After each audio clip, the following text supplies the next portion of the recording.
പടം ഗംഭീരമായിട്ട് നമ്മൾ പ്രതീക്ഷിച്ച പോലെ തന്നെ നല്ലൊരു തിയേറ്റർ എക്സ്പീരിയൻസ് കിട്ടുന്ന ഒരു സിനിമയാണ്.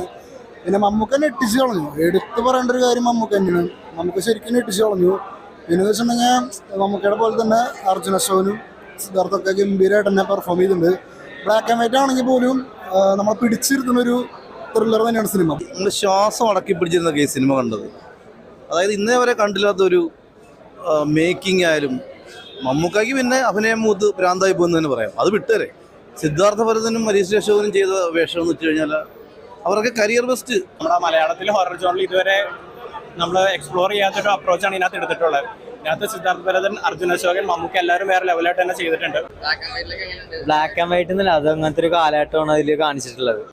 മമ്മൂട്ടി ഒന്നും പറയാനില്ല, ഇതേപോലെ ചെയ്യാൻ ലോ സിനിമയിൽ മമ്മൂട്ടി തന്നെ ഉള്ളു. സ്റ്റോറി വൈസ് അടിപൊളിയാണ്. പേടിപ്പിക്കുന്നതല്ല, ഒരു കുറച്ച് നേരം പോലും തലെടുത്ത് വെക്കാൻ തോന്നൂല സ്ക്രീനിൽ നിന്ന്.